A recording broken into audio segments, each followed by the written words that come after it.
Here's a quick overview and unboxing of Oh My Goods, which is a Alexander Pfister game, symbol card game, and mostly just an engine builder slash goods transformation game.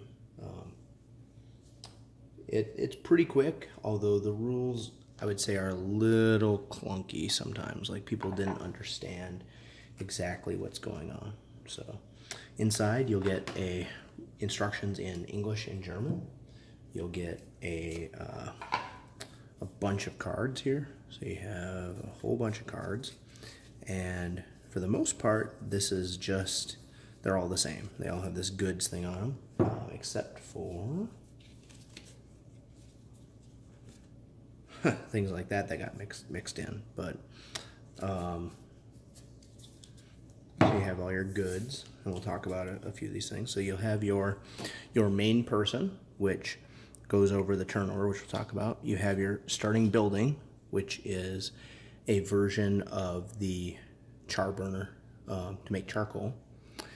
And you have people you can hire throughout the game.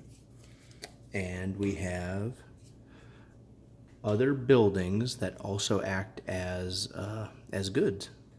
So the way the game works is you'll start off with your initial person and your char burner with a certain number of coal already on it, which will be denoted by face down cards. So everything, you know, like most card games, you'll have like, I forget the exact number, but you will, you know, spend this coal as gold to build other buildings, or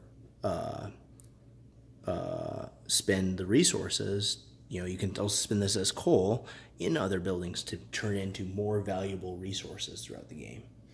And it goes for a few turns with a market with common goods or with communal goods, and your own personal goods, which are the ones in your hand. So if you look at this, right, this building is 11 cost, 3 victory points, and it also counts as a wood good for what you're trying to do. The real trick in the game is, it's kind of like it's not just a hand management game. It's also an engine builder, and the real trick is whether to use your person as a work efficiently and get 2 of the goods, or work sloppily and get 1 of the goods, but you don't have to pay as much to get it. So for instance, like if I want to make more coal, right, in my char burner it takes a wool or 2 wool and a wood. So I would have to spend 2 wool and a wood just to get 1 charcoal in this case. And then for each additional wood I put in after that, I can get 1 more charcoal.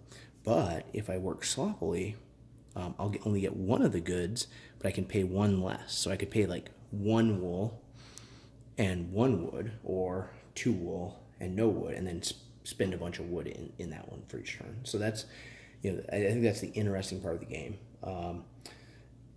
I think it was an okay game. It clearly, I think from what I've read in the reviews, more people were interested in the expansion that came out, which was kind of like I guess a scenario type thing. You play through these scenarios, which I could see is working better than this as a multiplayer game. Now maybe we need to play it a few more times. I did have people asking to play this game again. I think because it wasn't that difficult to learn, and it's always nice because it's a small card game. It doesn't take up that much space, so I think it's worth picking up if you are interested in engine building games, or you like Alexander Pfister's games. But I wouldn't be expecting like maybe a top of the line game here. I would expect like better than average, but not like really great. So this is a brief summary and review of Oh My Goods with a component unboxing.